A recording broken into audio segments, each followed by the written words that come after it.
Ranking NBA players is one of the most controversial things you can do online. Ask any fan and you'll get a heated debate.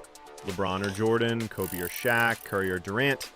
And if you try to make a definitive list, well, good luck. People will roast you, block you, or just flat out ignore your opinion. But here's the crazy part. There is a method, scientifically backed, shockingly simple, that can rank every player in NBA history with almost perfect accuracy. No formulas, no advanced stats, no endless debates over who deserves it. And in this video, I'm going to show you exactly how it works and why even Bleacher Report uses it for their top 100 list. Stick around, because by the end, you'll see the GOAT debate in a completely new way and maybe even realize your own rankings aren't as wrong as you think. Why ranking NBA players is a never-ending debate. Ranking NBA players is, well, it's basically useless. But let's be honest, it's also a ton of fun. Every NBA fan has done it at least once. Maybe you even have that one friend who insists LeBron is the undisputed GOAT, while another swears it's Michael. It's like our official pastime now, part of the game itself. With a sport as data-driven as basketball, full of stats, awards, and achievements that feel absolute, you'd think ranking players would be simple. Just crunch the numbers, stack up the championships, look at the MVPs, and boom, you've got your list. But here's the thing. It's never that simple. No matter how much effort goes into these rankings, people never seem to agree. Some players rank way too high, others way too low, and some, shockingly, don't even appear at all. Make a single one of these mistakes, and your ranking is instantly dismissed online. Case in point, Bleacher Report's recent top 100 NBA players list. On paper, it looked solid, but as soon as it dropped, the internet exploded. Fans were livid. The usual suspects weren't happy. Kobe Bryant didn't even make the top 10. Jason Tatum was at 93, and MVPs like Shai Gilgeous-Alexander weren't even listed. Why is it so hard to make a list everyone agrees on? Is it even possible? And if it is, how would you even begin? Stick with me, because the answer isn't what you expect. It doesn't involve formulas, metrics, or advanced analytics. In fact, it's shockingly simple, and yet it works almost 100% of the time.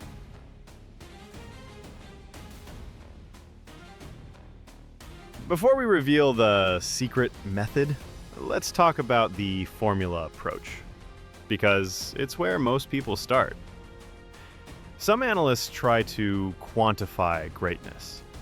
They assign points to stats, awards, and impact, trying to make an objective ranking. John Hollinger, the guy who basically invented advanced NBA stats, did this just last year.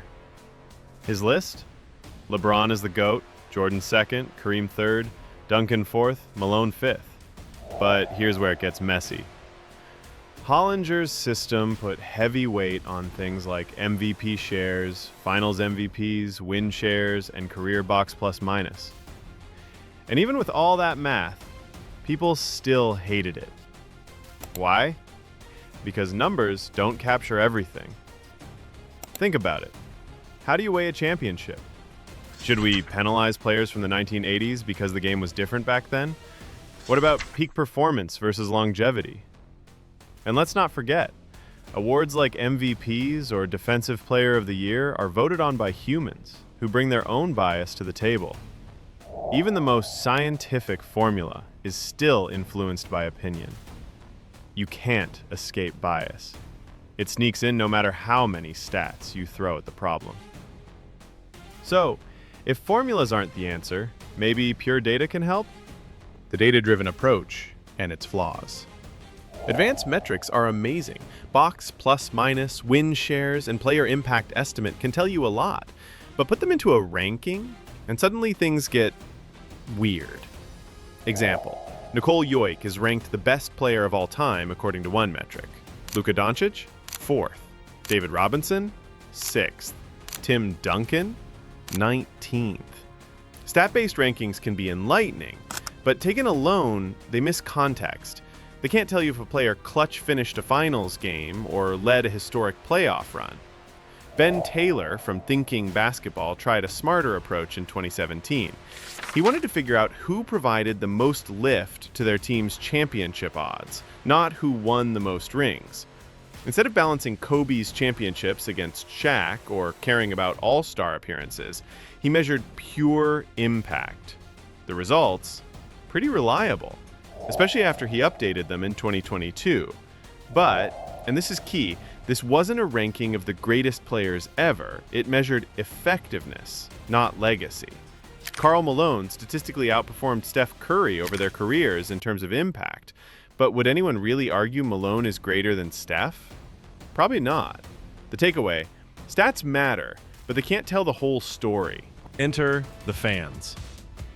So what if we embrace bias instead of fighting it? A Reddit user in 2020 decided to test this. They surveyed 662 NBA fans, not just casual opinions, but in-depth questions about what fans value most. Some highlights: team success or individual success. 52% team, 48% individual. Nearly a perfect split. Top 3 measures of greatness: career stats, championships, MVPs, win shares, advanced stats. Notice a pattern? Fans don't agree on a single way to measure greatness. Some care about stats, others care about rings. One person ranks Michael Jordan as GOAT because of sheer dominance, another picks LeBron for longevity and consistency. Here's a question for you. What matters more to you, individual greatness or team success? Comment below. I want to see how this debate plays out in 2025. The wisdom of the crowd. Here's where things get interesting. There's a concept called the wisdom of the crowd. Basically, if you ask enough people the right question, their collective answer is usually more accurate than a single expert's. Think of Who Wants to Be a Millionaire. Contestants could use lifelines, 50-50, phone a friend, or ask the audience. Which one was most effective? Asking the audience. 92% success rate. Better than formulas, better than stats, better than one expert's opinion. Even BBC tested it with jelly beans. 160 people guessed how many beans were in a jar. Answers ranged wildly from 500 to 50,000. But the average? 4,515. The actual number? 4,510. Humans collectively get shockingly close to the truth. This is exactly how Bleacher Report created their NBA Top 100. Everyone's biased vote balanced everyone else's. Someone ranked Kobe 4th, another 18th, Jokic at 12th, then 28th. Barkley ranged from 18th to 74th, and yet the final ranking averaged out perfectly. Mini cliffhanger. Could this be the ultimate, nearly perfect way to rank NBA players? Stay tuned, we're about to break it down. Why Bleacher Report's list works, even if it feels wrong. So how did Bleacher Report get it right, without a single formula or metric? By asking enough people who actually follow the NBA. Think about it. Your personal ranking might be wild, but mix it with hundreds of other fans, and suddenly extremes cancel each other out. Over time, patterns emerge. One person loves Shaq. Another thinks he's overrated. Combined, he lands at a realistic spot. Jokic fans? Same thing. Extreme opinions balance out. Here's a fun engagement question. Who would you vote as the 5th greatest player of all time, and why? Drop your answer below. I'm curious how this list would look if our audience made it. The beauty of this method is that it's scientifically backed, proven, and repeatable. Unlike formulas, it doesn't rely on anyone's personal weighting of stats or awards. It just averages human opinion, and humans are smarter together than alone. Lessons for fans and stat nerds. So, what have we learned? Formulas are great, but limited. They miss context. Stats tell a story, but not the whole story. Fans are biased, and that's okay. Ask enough fans, and biases cancel out. The collective judgment works better than any single expert.